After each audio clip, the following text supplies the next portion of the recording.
Bonjour, mon nom est Marc Drolet, je suis chiropraticien ici à la Clinique du dos. Alors, je vais vous faire une présentation sur la lombalgie.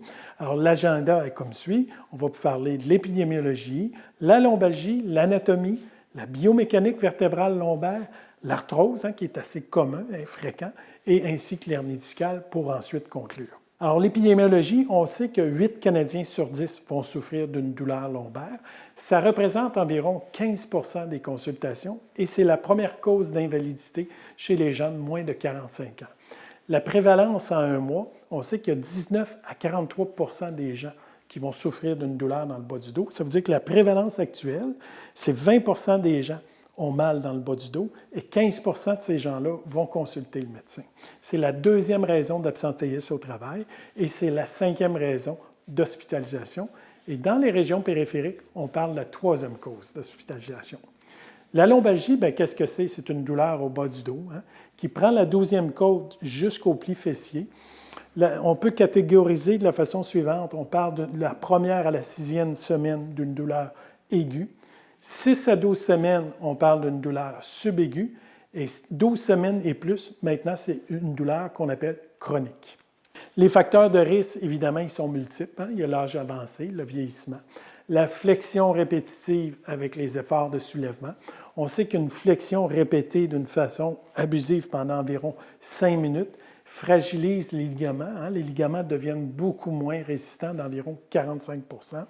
Donc, la flexion répétitive, les efforts de soulèvement, le tabac, les facteurs psychosociaux, la dépression. La dépression affecte, si vous voulez, la gestion de la douleur. Et il y a l'hérédité. Il y a une bonne étude, en fait, qu'on appelle le Twin Study. C'est une étude de cohorte où on a recruté, en fait, 600 sujets, des jumeaux identiques et non identiques, et on a été en mesure, peu importe la différence de travail, un travail actif qui demandait, exemple, des efforts de travail et la position assise, on a pu démontrer qu'il y a un gène, en fait, qui prédispose à l'arthrose. Les coûts directs et indirects, bien évidemment, il y a la médication, le naproxen, le Tylenol, qui est souvent utilisé, les antidépresseurs à petite dose pour les douleurs chroniques, ainsi que les opiacés. Il y a les thérapies multiples, la physiothérapie, la chiropratique, la massothérapie, l'imagerie spécialisée. Il y a la chirurgie, la discectomie, les laminectomies, les pertes de productivité qu'une lombalgie peut entraîner, associées, exemple, à l'absence au travail. Il y a aussi ce qu'on appelle le présentéisme. Ça veut dire qu'une personne va aller travailler, mais elle est incapable de travailler d'une façon optimale parce qu'elle est trop mal dans le bas du dos. Il y a les consultations diverses, les consultations médicales en spécialité. Et il y a aussi, ce qui est un point très important, les récidives. Lorsque vous avez, exemple, une douleur au bas du dos, ce qu'on appelle une entorse lombaire ou un lombago, il y a 80 de ces gens-là qui vont récidiver sur une période de 2 ans. Alors, c'est quand même assez fréquent. C'est une pathologie commune. Comme je vous l'ai dit, c'est 15 des consultations médicales. Alors, en termes de coûts, on parle ici entre 12 et 16 milliards de dollars au Canada en soins au niveau des problématiques du rachis lombaire, des maux de dos. J'ai une étude ici, une étude anglaise, les coûts directs et indirects de la lombalgie. On sait que les coûts de santé et les pertes de productivité surpasseraient les coûts des maladies cardiovasculaires et pulmonaires. Alors, c'est quand même assez draconien de voir l'effet de la lombalgie au point de vue socio et économique. Au point de vue anatomique, on a 5 vertèbres lombaires. Ils sont attachés par des ligaments, puis ça se fait bouger par les vertèbres, les muscles profonds et superficiels. Il y a un pilier postérieur qu'on appelle pédicule, puis le pilier va se greffer un à l'autre par les lames. Ça va produire ce qu'on appelle un canal. Et dans ce canal-là, vous avez en fait le prolongement du système nerveux, des nerfs, qui vont venir innerver en fait toute la musculature postérieure ainsi que les membres inférieurs. Donc le nerf sciatique prend son origine à partir du bas du dos. Entre les vertèbres, vous avez ce qu'on appelle un disque intervertébral. Le disque est important parce qu'il y a des propriétés hydrauliques. C'est un peu comme une suspension d'une voiture. Donc, les forces compressives vont se répartir de façon uniforme sur les disques intervertébrales. Donc, le disque, c'est un coussin, en fait, dans lequel on a une partie centrale, un noyau gélatineux, et sa partie périphérique est composée de lames de collagène.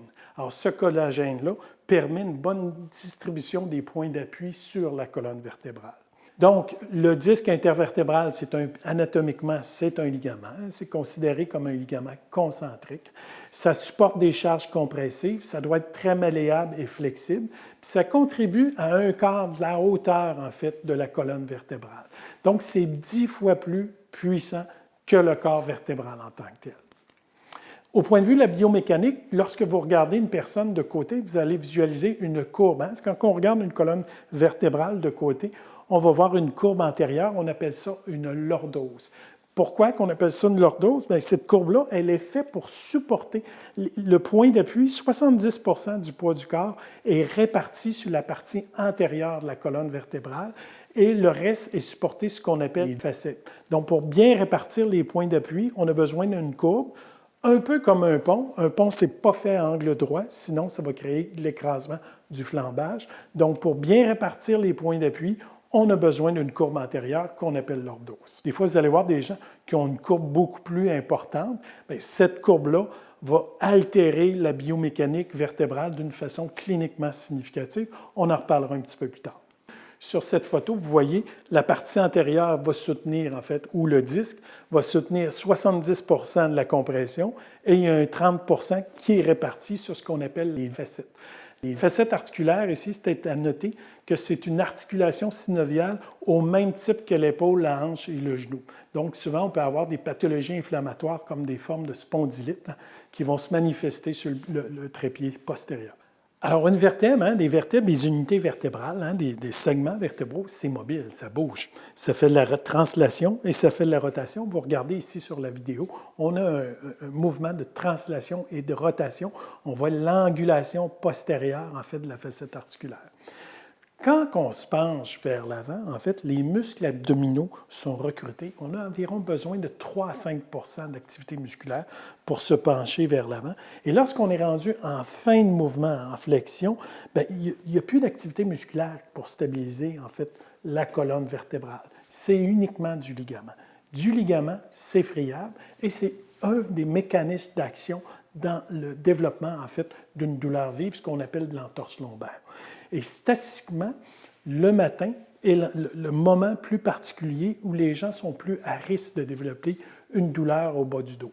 La raison pour laquelle, c'est que le matin, le disque est beaucoup plus hydraté. Hein. Donc, le fait d'avoir un disque plus hydraté, beaucoup plus dense, beaucoup plus épais, bien, ça crée ce qu'on appelle de l'instabilité au bas du dos et ça peut surtaxer souvent le disque ainsi que les ligaments. Où est-ce qu'il y a de la mobilité vertébrale, il y a aussi de la discopathie, de la dégénérescence, ce qu'on appelle de l'arthrose.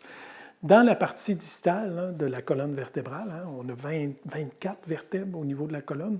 Les 5 derniers segments, je vous dirais la partie distale, L4, L5, L5, S1, sont les endroits de prédilection à l'arthrose. Pourquoi? Parce que ces segments-là sont très, très, très mobiles, donc ce qui est précurseur des phénomènes d'ordre dégénératif. La dégénérescence de l'arthrose, bien, ça se manifeste sur tous les individus, c'est inévitable. C'est une majorité des gens qui vont développer de l'arthrose. On parle de 34 à 82 des gens de 20 à 80 ans vont développer de l'arthrose. On voit même chez les gens de 18 ans des phénomènes d'ordre dégénératif à la colonne vertébrale. L'arthrose, bien, évidemment que ça occasionne des problèmes. Ça affecte quoi? Bien, ça peut affecter les disques, ça peut affecter le trépied postérieur, ce qu'on appelle les facettes, puis ça engendre des contraintes au niveau des ligaments. Et à la longue, ça crée ce qu'on appelle l'atrophie musculaire, puisque lorsqu'on a une perte de mobilité entre les vertèbres, si les vertèbres ne bougent pas bien, bien, ça va emmener de l'atrophie musculaire. Les muscles vont se transformer, on voit ça sur les résonances magnétiques souvent, les muscles vont se transformer en matière graisseuse. Donc, si vous n'avez plus de muscles, bien évidemment, c'est plus difficile de vous mobiliser. L'arthrose, qu'est-ce que c'est? Bien, c'est une perte de hauteur. Si vous regardez ici sur l'image, on voit une belle hauteur entre les vertèbres. On a un disque simple. Puis si vous regardez un petit peu plus bas, vous voyez que le disque commence à s'amincir. Bien, pourquoi ça s'amincit? C'est simple. C'est que le disque se déchire. Lorsque le disque se déchire, bien, ça se déshydrate. Quand ça se déshydrate, bien, les vertèbres vont se rapprocher une à l'autre et ça va créer ce qu'on appelle une perte de mobilité vertébrale. Donc, les gens sont beaucoup plus ankylosés, ils ont une diminution de mouvement. Alors ici, on a une radiographie de la colonne vertébrale. Si vous regardez la partie distale, la partie terminale, on voit entre les vertèbres une perte de hauteur. Puis on voit que les cartilages, parce qu'un disque, c'est un cartilage, puis c'est pauvre en vaisseau sanguin. Alors le cartilage, lui, qu'est-ce qu'il fait? C'est qu'il durcit. Puis dans la marge supérieure, sur la marge antéro-inférieure du corps vertébral, vous allez voir une petite excroissance. On appelle ça une ostéophyte. Okay?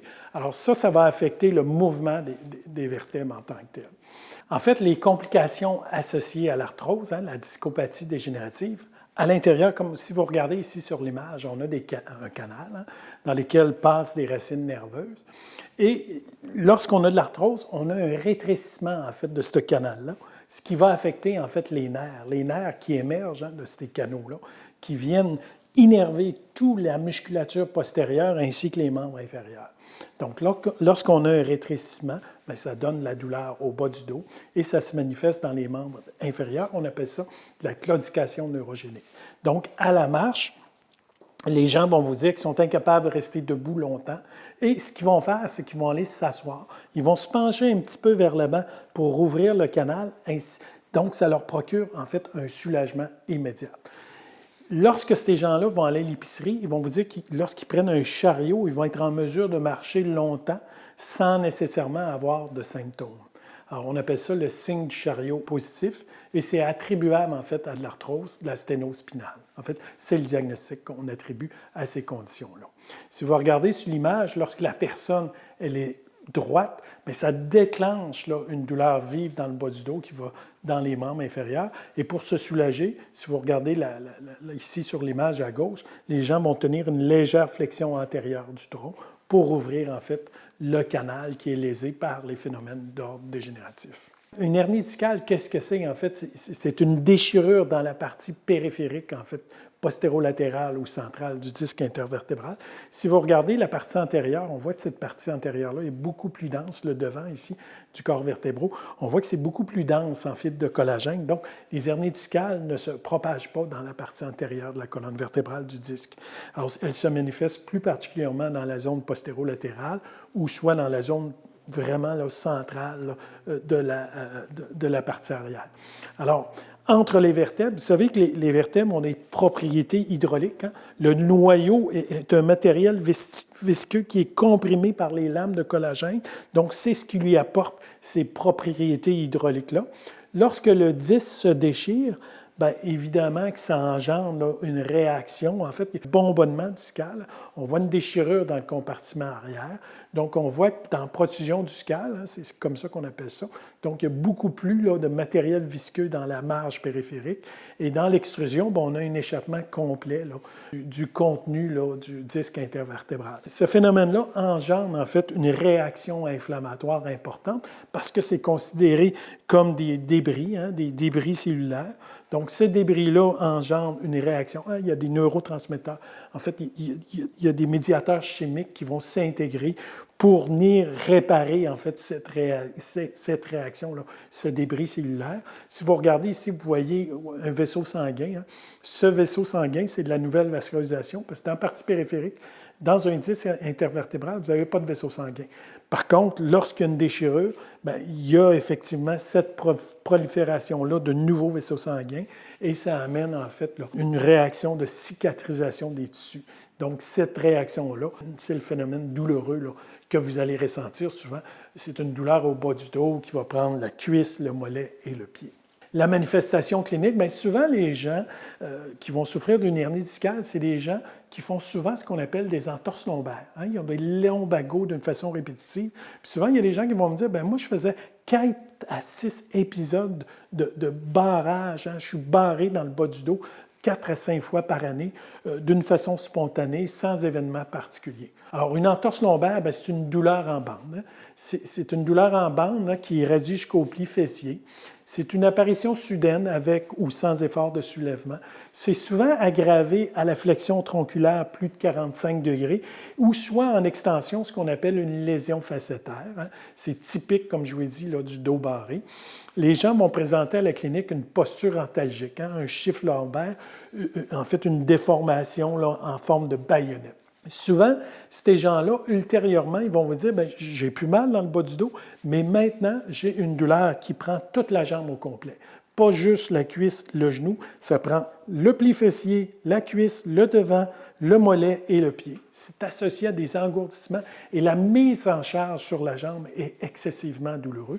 Les gens vont parler au point de vue numérique de la douleur. Là, si on catégorise la douleur en forme de chiffre, ils vont vous dire que c'est une douleur qui est d'environ à 9 sur 10. Ils sont incapables de bien s'asseoir. Ils ne sont pas capables, en fait, de s'asseoir. Ils sont incapables aussi de demeurer en station debout. Donc, l'évolution, par contre, on n'opère pas tous les patients qui ont des hernies discales, puisque l'évolution spontanée, là, le wait and see, est environ 3 à 5 mois. Donc, la récupération se fait, elle est un petit peu plus longue, mais elle se fait. On n'a pas une hernie discale nécessairement attribuable associée à une chirurgie. La façon de l'objectiver, bon, on l'objective par des tests orthopédiques, des tests neurologiques, en plus avec des mesures d'amplitude et de l'imagerie. Donc, chez les gens qui souffrent d'une douleur au bas du dos, lorsqu'ils vont se fléchir un petit peu à 10 degrés, 10 degrés, là je parle toujours d'une hernie discale, ils vont fléchir un petit peu vers le vent, environ 10 degrés, ça va les soulager. Lorsqu'ils vont au-delà de 45 degrés, bien là, ça déclenche une douleur là, qui prend la fesse, la cuisse et le mollet et le pied. Lorsqu'on teste les réflexes, bon, on va se rendre compte que sur le côté où on a la lésion radiculaire, la fameuse sciatique, bien, il y a une abolition ou une absence des réflexes. Et il y a un test qu'on utilise, qu'on a la mise en tension du nerf sciatique. C'est une manœuvre, c'est un test orthopédique, hein, la manœuvre de Lasek. C'est un test qui est très sensible et un bon niveau de sensibilité et de spécificité. Lorsqu'on lève la jambe, ça reproduit une douleur qui prend la jambe au complet associée à des décharges électriques. Donc, comme je vous l'ai dit, c'est très sensible, très spécifique. Et on fait aussi des mesures de force. Si vous regardez sur la diapositive, on voit ici un pied tombant. Exemple, si vous avez une hernie discale entre L4 et L5, qui est très prévalent hein, comme hernie, bien, on va avoir ce qu'on appelle une faiblesse des muscles extenseurs de la cheville. Donc, lorsque les muscles, on a une atteinte radiculaire à L4, L5 et on a une atteinte à L5, hein, c'est un peu complexe, bien évidemment, les muscles extenseurs vont s'affaiblir, donc les gens, lorsqu'ils vont marcher, vont s'accrocher le pied. Ici, sur l'autre diapositive, vous avez une imagerie d'une hernie discale, une classique, ce qu'on appelle une extrusion discale. Puis comme je vous l'ai dit, étant donné que c'est un corps étranger, bien, il y a une réaction inflammatoire. Cette réaction inflammatoire, bien, c'est une réaction qui permet au tissu de bien cicatriser et de se réparer. La chirurgie, hein, parce que les gens me demandent est-ce que la chirurgie est efficace pour les douleurs radiculaires d'origine discale, bien, je vous dirais que c'est le gold standard. Effectivement, la chirurgie fonctionne. Moi, je vous dirais, lorsque j'avais fait quelques stages en milieu hospitalier, même à la salle de réveil, les patients nous disaient, bien, suite à ma chirurgie, écoutez, je ressens plus de douleur du tout dans le membre inférieur.